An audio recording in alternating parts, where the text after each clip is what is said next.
충격적인 스토리. 아슬아슬 위험수위 넘나드는 G브랜드의 숨막히는 스캔들. 패션계의 판물 파탈, G브랜드의 아찔한 매력. 여전히 명품계의 거성으로 자리 잡고 있는 G브랜드의 숨겨진 이야기가 지금 시작된다. 랑 짙은 물이 고일 듯한 쇄골, 섹시하고도 은밀한 가슴골까지 레드카펫에 살아있는 전설이 되기 위한 스타들의 치열한 몸부림. 사방으로 노출을 해대는 여배우들의 레드카펫 경쟁은 그 어떤 스포츠 경기보다도 짜릿하다. 이러한 역사의 배경에는 바로 G브랜드가 자리하고 있다는데, 2000년 청룡영화제에 등장한 김혜수의 파격적인 모습, 그야말로 비주얼 쇼크. 그 쇼킹한 드레스는 다름 아닌 G브랜드의 드레스다. 이후 여배우들의 노출 전쟁에 불을 지피는 계기가 된다. 그리고 G브랜드 앞에서 청순미 따위는 집어치우는 센스를 보여준 전지현과 신민아까지. 때론 과감하게, 때론 은밀하게 실루엣을 드러내는 G브랜드의 드레스. 이 역사적인 아이템은 여전히 패셔너블한 스타들의 애정을 받으며 굳건히 레드카펫 위를 평정하고 있다. 들이 이제 남자가 가장 섹시해 보이는 패션 중 하나로 잘 빠진 고무 팬츠에 이제 로퍼를 신는 모습을 꼽았는데, 이때 이제 중요한 건 절대로 양말을 신지 말아야 한다는 거. 다리, 발목뼈가 좀 드러나면서 예. 약간 다리 좀 보이고 그래야 섹시함을 느끼는. 섹시하게 보이는 이유들이, 우리가 사실 남성들이 여성들의 맨살을 봤었을 때의 섹시함을 당연히 느끼는 것처럼 여성들은 남성의 손목이라든지 발목에 대한 섹시함들을 보고 있습니다. 스파르타쿠스인가요? 네. 그 영화를 뭐 글래디에이터나 보셨나요? 예, 로마 시대 때의 군인들은 전부 맨발에 샌들을 신었지 않습니까? 가죽으로 된. 그런 부분들이 강인함의 상징으로서의 어필이 되는 경우도 상당히 많이 있습니다. 네.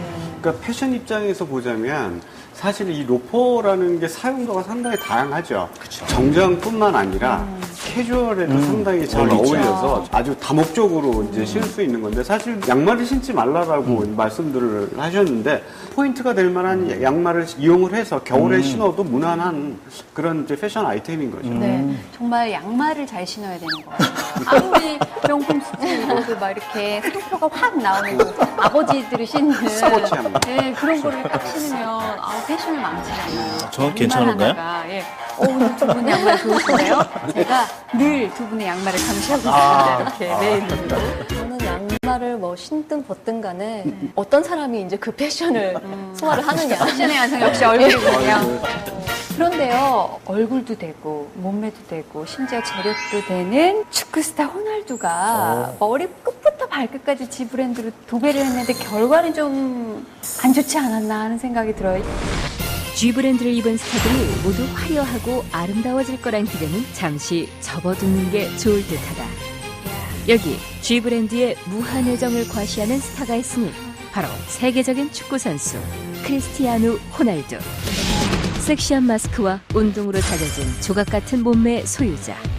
훈훈한 비주얼로 넉마를 걸쳐도 스타일리시하게 소화해낼 것만 같은 그가 어딘지 모르게 건달 포스 풍기는 대략 난감한 올 GGGG 패션으로 등장. 마치 쇼윈도를 박차고 바로 걸어 나온 듯한 풀 착장은 기본. 강 건너에서도 그인지 알아볼 수 있게 로고 위주의 패션을 초이스하는 호날두. 한때 대한민국 불량한 오빠들의 필수품이었던 일명 일수백을 비롯해 G브랜드의 큼직한 로고가 돋보이는 벨트, 여기에 장인의 한 땀 정신이 들어있는 스니커즈까지. 다른 브랜드들은 감히 침범하지 못하는 그만의 GGGG 패션 센스. G브랜드의 멋스러운 아이템들이 그의 몸에서 합체되는 순간 촌티 장면. 세상의 모든 G브랜드 아이템을 모두 다 사모으기라도 하겠다는 식의 맹목적 수집과 맙소사 G브랜드 마니아라는 이유만으로 그의 어처구니 없는 코디 감각을 우리는 정녕 용납해야만 하는 걸까? 이렇게 같은 풀 착장이지만 다른 느낌이 나는 스타가 있었으니 그 이름은 조인성 씨. 예.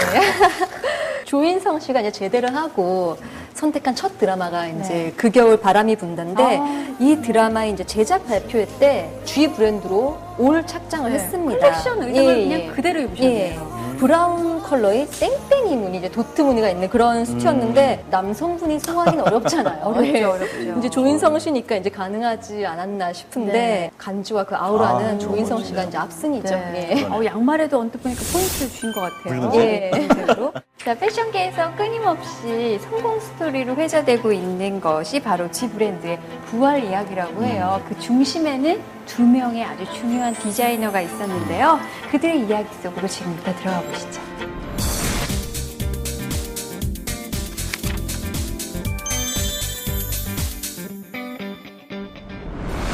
브랜드의 생명력이 바닥난 G 브랜드가 도약을 위해 선택한 것은 도발이었다. 미국에서 활동하던 신인 디자이너에게 G 브랜드의 운명을 맡긴 1차 도발은 우려와 달리 훌륭한 성과를 거뒀고, 대중들의 마음을 빼앗은 2차 도발은 브랜드를 다시 꿈꾸게 했다.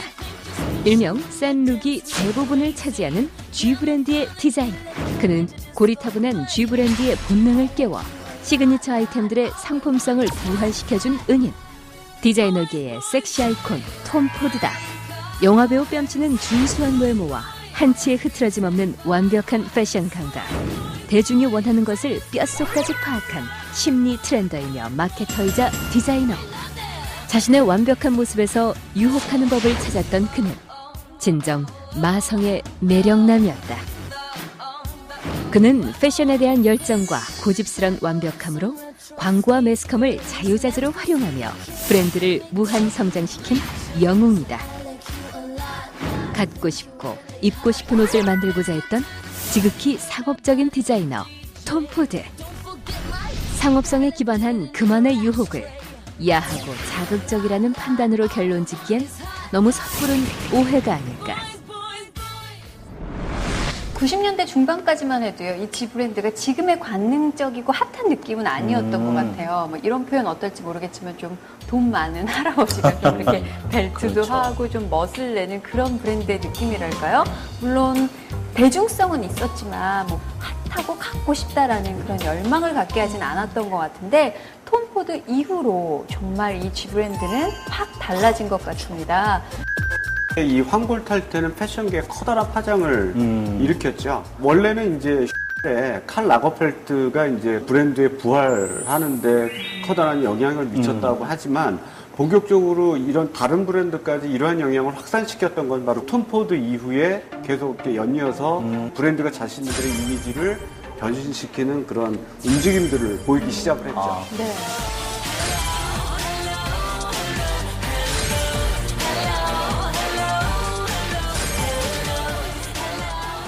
톰 포드는 이미 이제 어렸을 때부터 이 G 브랜드와 뭔가 운명적으로 엮여 있었다고 말할 수가 있어요. 자신의 뭐 생애 첫 명품이 이제 다들 있잖아요. 네. 근데 톰 포드의 경우가 13살이 되자마자 엄마한테 G 브랜드의 로퍼를 그렇게 계속 사달라고 쫄랐다고. 13살이에요? 예, 그래서 결국에는 흰색 로퍼를 선물로 받았다고 합니다. 예. 빨리 눈 떴네요. 네.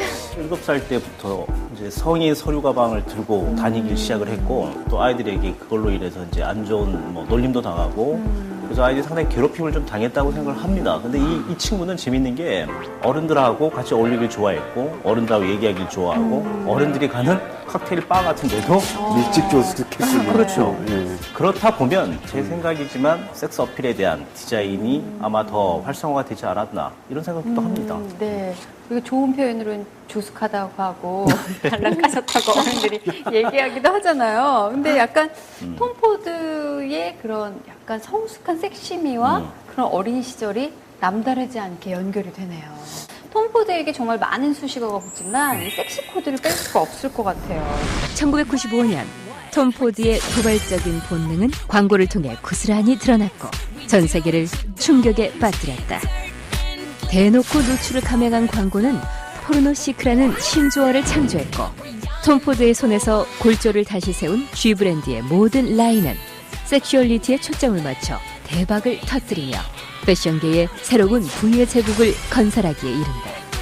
손끝에서 풍기는 섹시한 향기, 아찔한 표정, 마치 19금 영화를 보는 듯한 G 브랜드의 컬렉션.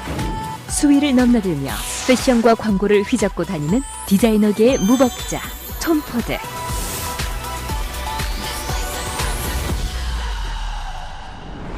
그의 패션에서 이 섹시라는 단어를 뺄 수가 없죠. 그리고 그동안 이제 금지되었던 포르노그래피를 그 패션에 접목시켜서 포르노 시크라는 새로운 개념을 이제 그 탄생을 시켰어요. 그래서 그 수위가 높은 그런 광고들을 공개를 해왔죠. 톰 포드의 포르노 시크는 그야말로 이제 G 브랜드를 살린 신의 한 수라고 이제 볼 수가 있어요. 이제 그가 처음에 포르노 시크라는 컨셉을 내놨을 때 참 논란이 많았던 게 이게 뭐 포르노 시크냐 아니면 포르노냐 뭐 관능이냐 외설이냐 이런 식으로 참 논란이 많았는데 가장 대표적인 게 이제 이 설명을 드리기도 약간 민망한 게 그 여성의 음모를 왁싱을 해서 이 브랜드의 상징인 G 로고를 이제 새겼어요. 여기다가 정말 이건 비주얼 쇼크죠 한마디로. 근데 이제 G 브랜드의 성공으로 톰 포드가 Y 브랜드까지 이제 맡게 되는데 이 광고는 여성 모델이 이제 검푸른 벨벳 시트 위에 누워서 약간 이제 성적으로 흥분한 모습을 표현을 하거나 아니면 또 한 잡지 광고에서는 정말 올 누드 시원하게 하나 걸치지 않은 남성의 나체 모습이 정면으로 실려서 이게 논란이 됐습니다. 남성의 성기가 노출되는 광고는 이 톰 포드가 최초로 또 시도한 그런 광고이기도 하고요. 네, 굉장히 아이러니한 게 저희가 이렇게 봤던 광고들 중에 옷을 입고 있는 걸 만났는데 다 벗은 몸인데도 그 섹시함이 패션 브랜드와 결합이 된다는 게 참 신기하고요. 이런 논란 속에서도 무엇보다 톰 포드가 당당했다니까. 예, 그게 더 대단한 것 같다는 생각이 들어요. 매력이 있는 것 같아요. 그 당당함을 표현한다는 게 쉽지는 않거든요. 그래서 사실 이제 이런 일들이 논란이 커지니까 향수는 스킨 위에 입는 것이다. 그런데 왜 몸을 가려야 하느냐라고 얘기를 몸이 했었습니다. 입는 거다. 그래서 사실 이게 외설적인 부분들을 배제하지는 않았습니다. 사실은. 예술을 우리가 볼 때도 마찬가지예요. 연극도 노출에 대한 얘기들이 나오면 그만큼 이제 많이 우리가 관심을 갖게 되는 거고 호기심이 그림도 상승하죠. 마찬가지고. 근데 그런 부분에 심리를 활용한 능글맞은 아주 심리적인 상업 디자이너 이런 사람이 아닐까 생각이 드네요. 심리 전문가네요. 심리 패션 전문가라고 할 수 쪽에서는 있죠. 나름대로. 왜 톰 포드 이제 사진이나 그런 거를 보시면 항상 트레이드 마크 같은 그 모습이 있는데 단추 몇 개를 풀은 그 셔츠 안에 있고요. 무성한 털이 이렇게 보이는 수염도 좀 이렇게 있고. 그런 모습인데 톰 포드 주변에 두 명의 여성이 나체로 요염하게 포즈를 잡고 있는데 그때 그 두 명이 키라 나이틀리와 스칼렛 요한슨이었어요. 예. 또 당대 가장 핫한 여배우인데. 예. 근데 약간 이게 그 우리가 알고 있는 그 명화 중에 하나를 연상시키기도 하잖아요. 풀바디의 예, 점심. 작품을 좀 연상시키기도 하면서 묘하게 한 명이 옷을 입고 있으니까 더 좀 야하게 느껴지네요. 근데 톰 포드가 남만 벗긴 게 아니라 본인도 한번 벗었죠? 아니 그 잡지에서 이제 화보를 찍을 때 본인도 전라로 등장한 경우가 있어요. 그것도 아주 당당하게. 근데 몸매 관리를 참 잘하는 것 같다라는 생각이 드네요. 얼핏 봐도. 관리를 해야 돼요. 그렇죠? 여기서 또 얘기- 자신감이 있으니까 자신감이 벗겠죠. 있어요. 어쨌든 이렇게 다양한 섹시한 컨셉트의 광고와 화보를 통해서 이 G 브랜드는 섹시 코드의 대명사로 자리를 잡게 됐습니다. 그런가 하면 모델 출신의 전 프랑스 보그 편집장 카린 로이펠트가 톰 포드를 가리켜서 마케팅의 힘을 진정으로 이해하는 최초의 디자이너다라고 얘기를 했다면서요. 칭찬인 거죠. 또 한마디로 끝내주기에 참 장사를 잘하는 디자이너라고 볼 수 있어요. 예. 네. 톰 포드보다 디자인이나 뭐 예술적으로 재능 있는 디자이너는 참 많은데 비즈니스나 마케팅 이런 장사를 하는 쪽으로 옷을 잘 파는 디자이너는 톰 포드만한 사람은 없을 거예요. 톰 포드의 뛰어난 마케팅 비결 어디서 저희가 찾아볼 수 있을까요? 유혹의 기술이지 않을까 이렇게 생각이 드는데 톰 포드는 1년에 한 16번의 컬렉션을 이제 치르는데 이제 그때마다 자신의 쇼를 본 패션 에디터들이 묵고 있는 그 호텔방에 그 꽃 한 송이하고 자신의 친필로 된 카드를 보낸다고 합니다. 그래서 그 카드를 받은 여자 에디터들은 마치 러브레터를 받은 것처럼 사랑에 빠지는 기분으로 젖어든다고 해요. 그러니까 근데 유명한 개인데 그렇게 설레일까요? 꽃 한 송이에? 톰 포드가 일단 외모나 이런 그 풍기는 아우라 자체가 비주얼은 멋지죠. 예, 여자들은 되게 설렐 것 같다라는 생각이 들어요. 약간 그런 느낌 아닐까요? 이 남자가 게이지만 나를 만나면 달라질 수 있을 거야. 이런 유혹 그럴 아닐까요? 수도 있죠. 그래서 사실 게이인 걸 뭐 모든 사람들이 다 아는 얘기인데 본인은 게이라고도 얘기하지만 나는 바이라고 얘기를 합니다. 나는 남자도 좋아하고 여자도 좋아할 수 있어. 근데 이게 뭐냐면 아주 상업적으로 완전히 그냥 아주 놀라운 사람이라는 거죠. 다 열어두는군요, 그렇죠. 가능성을. 모든 사람들이 추종하게 만들고 네. 그리고 설레게 만들고 악마를 풀어달린다의 이제 그 편집장이죠. 그렇죠. 아나 윈투어도 사실 상당히 냉철하고 도도하기로 그 유명하지 않나요? 뭐 겨울 여자, 뭐 네. 얼음 공주 막 이런 얘기를 하잖아요. 그런데 톰포드를 보면 이렇게 저절로 미소를 이렇게 짓는다고 합니다. 그 정도로 얼어있는 여성의 마음도 녹일 수 있는 아주 매력적인 남자가 아닌가. 마성의 그런 생각이 드네요. 남자네요. 예. 마돈나 역시도 이제 톰 포드의 열렬한 팬이라고 해요. 그래서 톰 포드의 이제 컬렉션을 보러 마돈나가 이제 가서 체면 불구하고 톰 포드를 연호하면서 자신이 톰 포드의 열렬한 팬인 것을 과시를 한다고 합니다. 그리고 또 자주 언급되는 인물이 브래드 피트인데요. 브래드 피트가 예전에 한때 기네스 펠트로와 연인 관계였잖아요. 근데 기네스 펠트로가 톰 포드의 절친이었다고 해요. 그러면서 이제 브래드 피트도 자연스레 톰 포드와 친해졌는데 톰 포드가 G 브랜드를 떠나서 자신의 브랜드를 새로 런칭을 했을 때 브래드 피트가 기꺼이 그 수트를 입고 레드 카펫 위에 올랐고요. 이제 톰 포드 역시 브래드 피트를 위해서 매 시즌마다 7, 8벌의 수트를 제작해서 협찬해준다고 합니다. 예. 그냥 끈끈한 관계를 놓지 그러네요. 않네요, 이거. 특히 톰의 경우에는 수트와 턱시도가 되게 유명한데 우리나라에서는 그 장동건 씨가 결혼식 결혼할 때. 턱시도를 입었어요. 그 정도는 입어줘야 패셔니스타 부부의 명성에도 그렇지. 걸맞는. 아유, 멋지네요. 웬만하면 이 신랑이 신부한테 죽거든요? 결혼하는 날? 비주얼적으로. 워낙 그 아름다움의 결정체니까. 근데 전혀 뒤지지 않는 신랑. 비주얼 부부답네요. 좋네요. 그런가 하면 한국의 한 스타는 톰 포드의 과도한 친절 때문에 좀 약간 곤혹스러운 경우도 있었다면서요.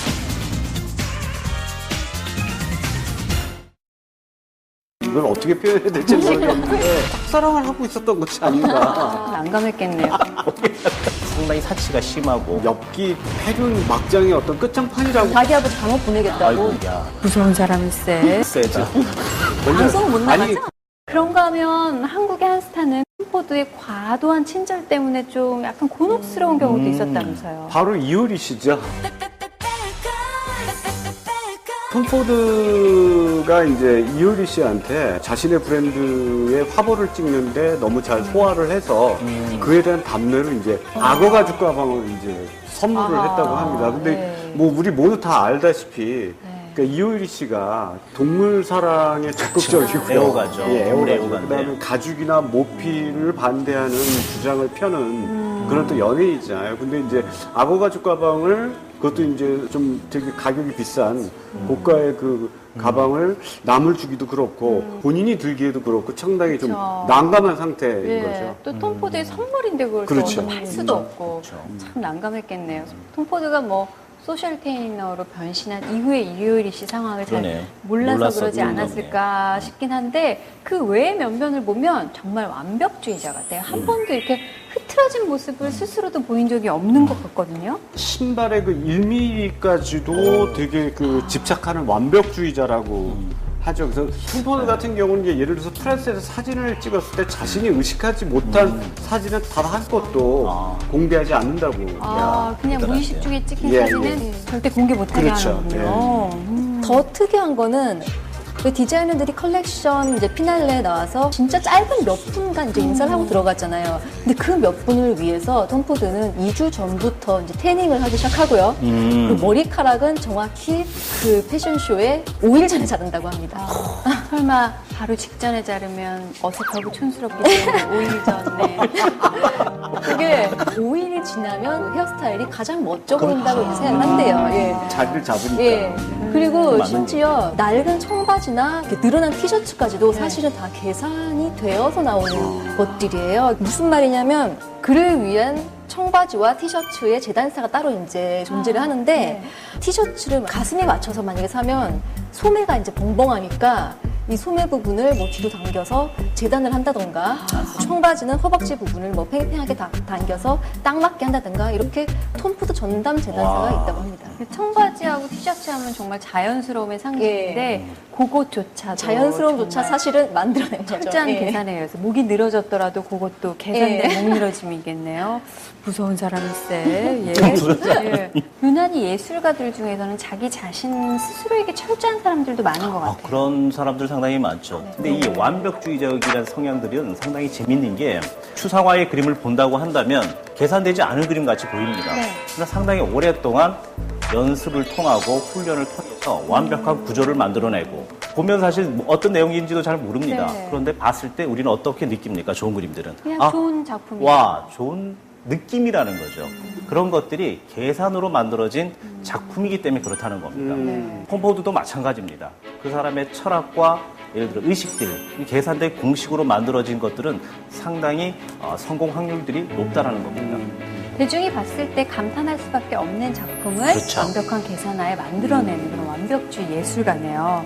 참 들으면 들을수록 뭐 하나 빠지는 게 없는 것 같은데 영화까지 만들었다면서요. 원래 그 영화 감독이 평생 꿈이었다고 해요. 그래서 그 2010년도 개봉한 그 싱글맨이라는 영화는 이제 동성애를 소재로 한 영화이긴 하지만 동성애적 코드보다는 그 영화를 직접 들여다보면 어떤 연인에 대한 어떤 사랑과 죽음에 관한 것에 이제 포커스를 맞춘 영화죠. 근데 영화 하면은 너무 나가는 거 아니야 라는 반응도 패션계 분명히 있었을 것 같기도 해요. 그래서 우려와 반발들이 상당히 많았어요. 동성애의 디자이너가 찍어봤자 어느 정도겠냐. 그리고 영화제에서 결국은 상도 받았죠? 빈영화제 상을 받았습니다. 빈영화제 상을 받았었고 또 그때 열연한 이제 콜린 퍼스가 지금 3대 영화제인 베니스 영화제에서 나무주연상을 받았습니다. 그러니까 사실 작품력하고 연출력도 네. 타고난 그러니까 감각이 있다는 거죠. 다 갖췄네요. 무엇보다 가장 눈에 들어왔던 건 이제 엔딩 크레딧이에요. 스페셜 땡스투로 마지막 이제 까만 화면에 폴 리차드 버클리가 나와요. 그러면 결국에는 자신의 연인에 대한 사랑을 어떻게 보면 헌정하기 위해서 그러네요. 만들어준다고 볼 말을 수 있죠. 예. 그래서 근데 현재 이제 리처드 버클리는 암 투병 중이란 말이에요. 예. 그래서 톰 포드는 그에게 이제 위로가 되고 힘이 되고 싶은 마음에 영화를 이제 선물했다고 할 수 있죠. 예. 굉장한 로맨티스네요. 근데 톰 포드가 연인 관계를 발표하고 공식 연인이 된 지가 꽤 오래됐다면서요. 이걸 어떻게 표현해야 될지 모르겠는데 상당히 이제 금슬이 좋은 그런 커플로 이제 인정받고 있는데 전 보고 업무 편집장으로 지금의 톰 포드를 있게 한 인물이죠. 옛날에는 정말 듣도 보도 못한 그런 디자이너였던 톰 포드를 이 G 브랜드에 소개시켜 주는 것도 리처드 버클리였고요.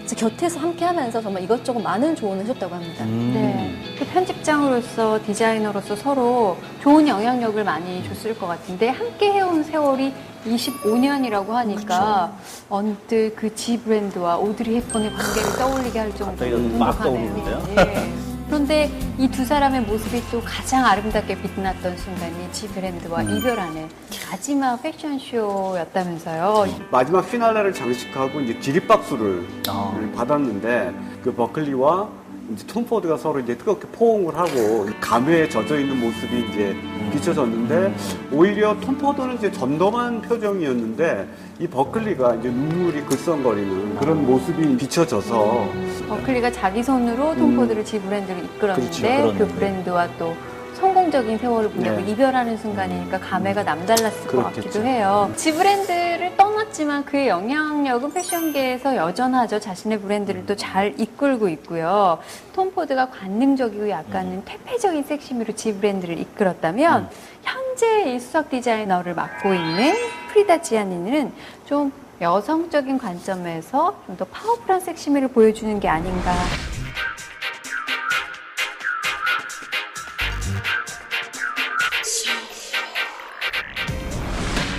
귀족적인 이목구비에 금빛을 머금은 헤어, 절제된 카리스마를 풍기는 그녀는 G 브랜드의 퍼스트 레이디, 디자이너 프리다 지안입니다. 그녀는 2006년 톰 포드의 특혜적인 섹시미를 벗겨내고 지적인 섹시미를 G 브랜드에 덧입히기 시작한다.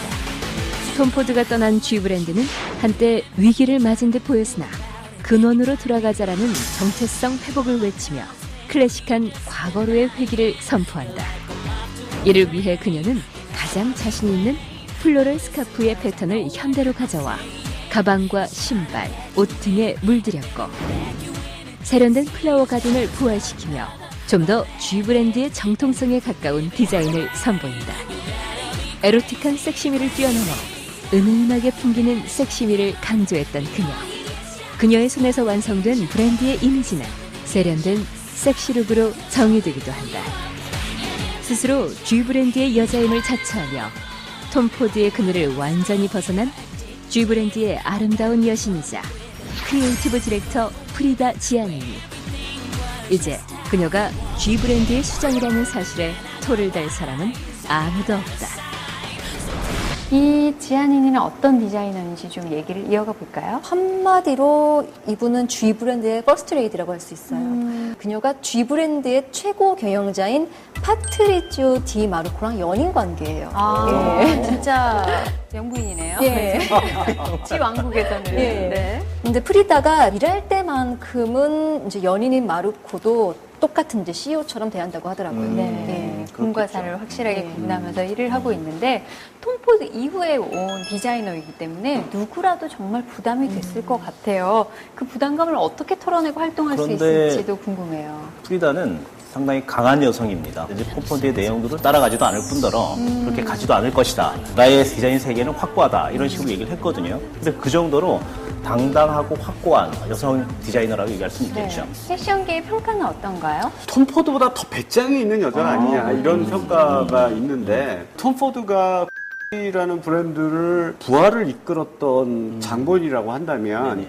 이 프리다는 라는 브랜드를 갖다가 안 좋은 궤도에 올려놓은 어떤 장본이라고 할 수가 있죠. 그런데 이제 재미있는 건 뭐냐면 이 프리다는 톰 포드 밑에서 좀 일을 했었는데 네.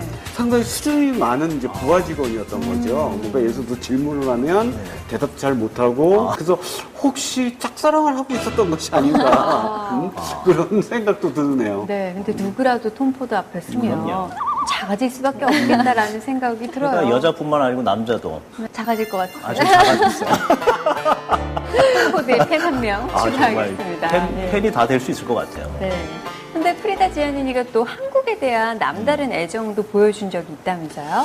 그 지난해 플래그 스토어가 청담동에 이제 재오픈을 하게 됐는데 무궁화의 어떤 그 컨셉에 맞춰서 이제 리뉴얼을 했어요. 그뿐만 아니라 리미티드로 무궁화 컬렉션을 또 출시하기로 했었죠. 네. 전 사실 이 꽃이 무궁화라는 건 몰랐지만 지 브랜드에 떠나있던 마음이 이렇게 쇼윈도를 보면서 다시 이렇게 가게 만드는 그런 충분한 아름다움이 있었던 컬렉션이었던 것 같아요. 프리다가 이제 액세서리 디자이너 출신으로 원래 플라워에 굉장히 강한 디자이너예요.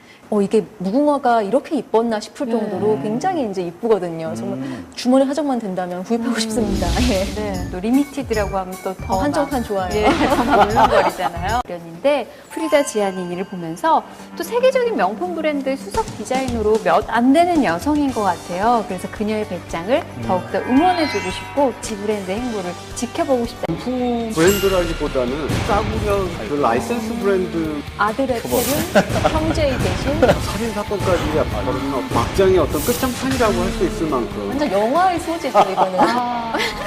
저희에게는 그 알파벳 글자 하나로도 굉장히 크게 각인되어 있는 강렬한 이미지의 브랜드인데요. 이 지 브랜드의 섬뜩하고도 정말 섹시할 수 있는 어떻게 보면 그 스캔들 속으로 함께 들어가 보시죠.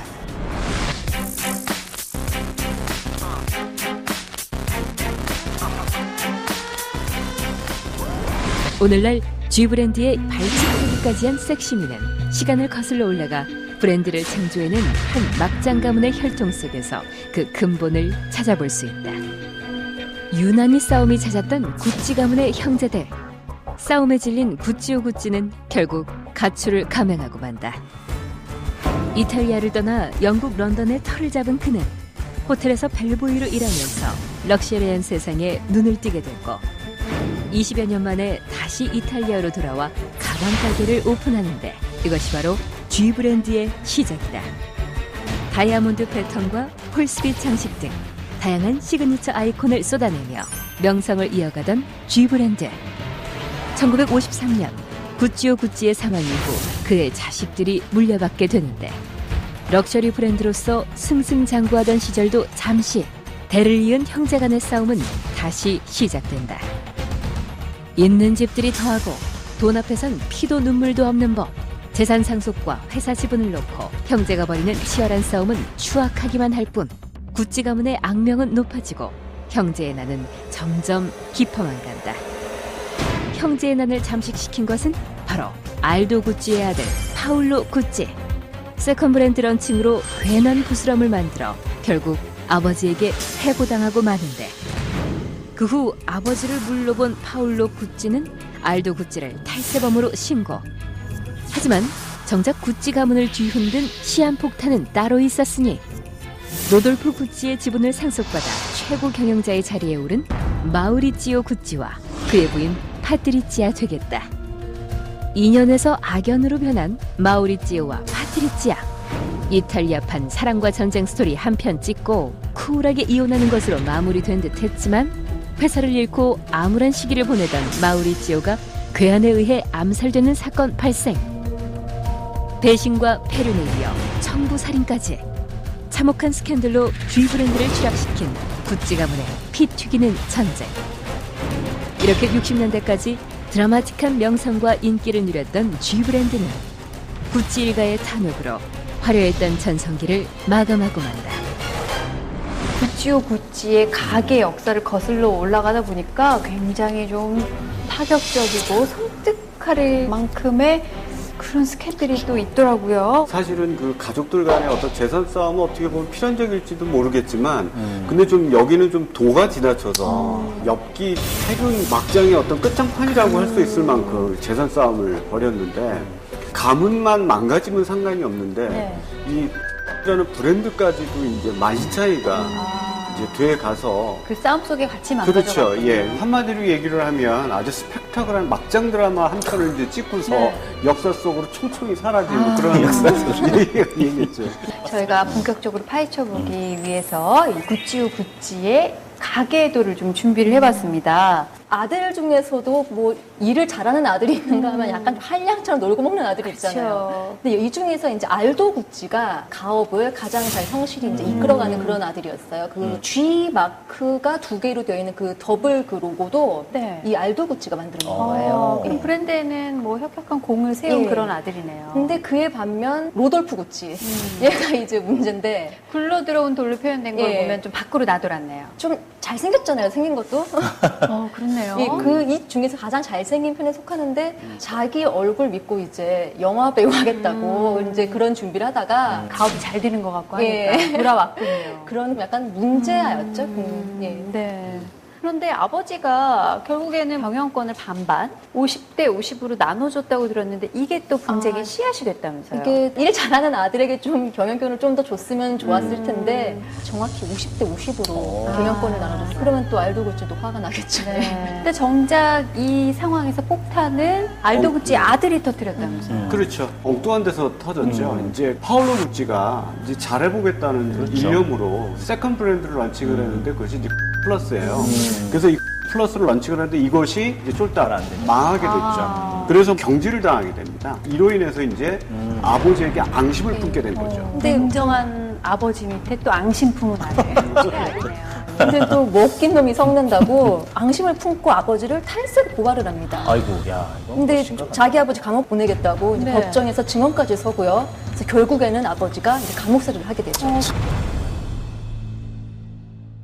그러면은 예. 삼촌 루돌프 구찌만 종립시키는 거잖아요. 결과적으로는. 그래서 이제 로돌프 구찌가 이제 경영권을 이제 다 다 차지를 차지를 했군요. 하게 되는데 이 로돌프가 이제 죽은 다음에 마우리치오 구찌가 구찌. 이제 계승을 삼촌의 하게 아들이 되죠. 그렇죠. 계승을 하게 되죠. 손주 세대에서 이제 제2의 이제 형제의 난이 이제 일어나게 되는 거예요. 3대를 거슬러 네. 이제 난이 일어나게 되네요. 마우리치오 구찌가 이제 경영권을 계승을 하게 되다 보니까 파울로 구찌가 파울로 구찌를 만들었는데 이게 이제 라이센스 브랜드죠.